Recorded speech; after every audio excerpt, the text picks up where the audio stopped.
여호와께서 이와 같이 말씀하시되 암몬 자손의 서너 가지 죄로 말미암아 내가 그 벌을 돌이키지 아니하리니 이는 그들이 자기 지경을 넓히고자 하여 길르앗의 아이벤 여인의 배를 갈랐음이니라. 내가 라빠성에 불을 놓아 그 궁궐들을 사르되 전쟁의 날에 외침과 회오리바람의 날에 폭풍으로 할 것이며 그들의 왕은 그 지도자들과 함께 사로잡혀 가리라. 여호와께서 말씀하셨느니라. 이스라엘 주변 10국 중에 5번째로 암몬에 대한 심판 예고입니다.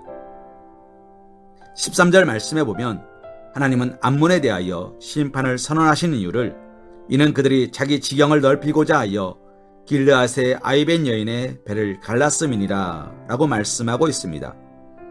여기서 심판의 대상인 암몬이 하나님께 심판을 받는 이유는 길르앗의 아이벤 여인의 배를 가르는 등의 잔혹한 행위를 이스라엘에게 행하였기 때문입니다. 이는 다메섹 곧 아람의 악행과 동일한 악행으로서 당시로서도 실로 상상할 수 없는 끔찍하고 추악한 악행이었습니다.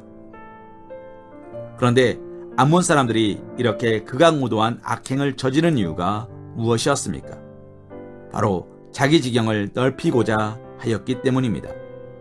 즉, 그들은 탐욕을 채우고자 그처럼 악독한 일을 자행하였던 것입니다.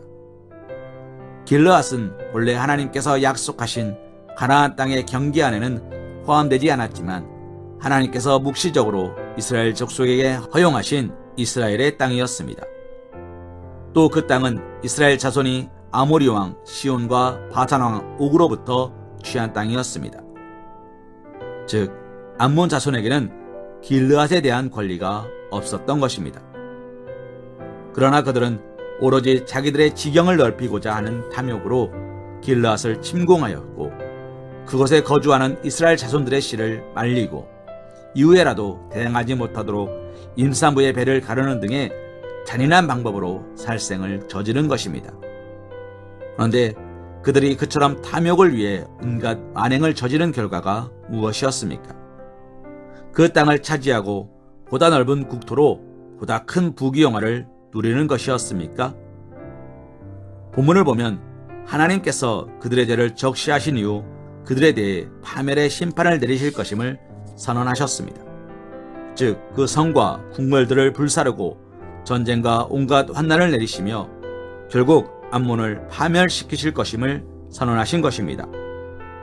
사도 야고보가 욕심이 잉태한 즉 죄를 낳고 죄가 장성한 즉 사망을 낳느니라 라고 증언한 것처럼 암몬의 탐욕은 극악한 죄로 이어졌고 범죄의 결과 그들이 맞이한 운명은 파멸이었던 것입니다.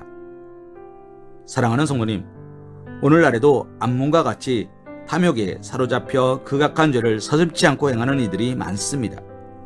보다 많은 이익을 위하여 사람들이 먹어서는 안 될 것들을 넣어 음식을 만들고 굶어 죽어가는 이들이 넘쳐나는데도 생필품을 매점매석하여 큰 이익을 남기는 사람들, 그리고 자국의 이익을 위하여 전쟁을 일으키고 수많은 백성들을 전쟁의 피해자로 만드는 나라와 사람들이 얼마나 많은지 모릅니다.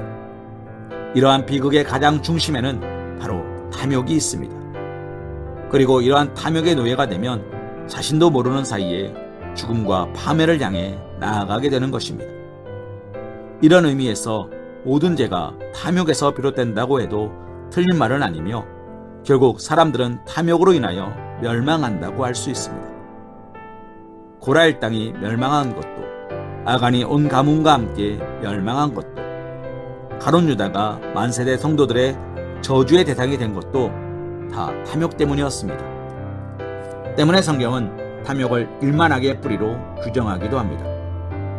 그러므로 우리는 하나님께서 우리에게 허락하신 것으로 자족하는 마음을 가지며 탐욕이 우리의 삶의 자리에 범접하지 못하도록 늘 경계해야 합니다.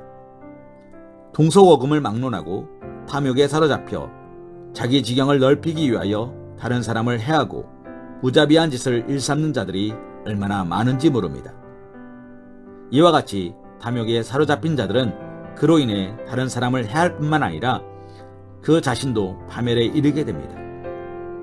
그래서 시편 기자는 내 마음을 주의 증거들에게 향하게 하시고 탐욕으로 향하지 말게 하소서 라고 기도하고 있습니다. 우리들 성도들은 거룩한 삶을 위해 죄를 경계하며 살아야 합니다. 그러나 범죄 이전에 탐욕을 경계해야 하며 더 적극적으로 늘 자족하는 마음을 가지기 위해 노력해야 할 것입니다. 그 같은 삶을 사는 자만이 죄를 진정 멀리할 수 있고 하나님께서 주시는 것으로 인하여 참된 만족과 형통의 삶을 살 수 있을 것입니다. 누가복음 12장 15절 말씀으로 오늘의 말씀 묵상을 이어갑니다. 그들에게 이르시되 삼가 모든 탐심을 물리치라. 사람의 생명이 그 소유에 넉넉한 데 있지 아니하니라 하시고. 아멘.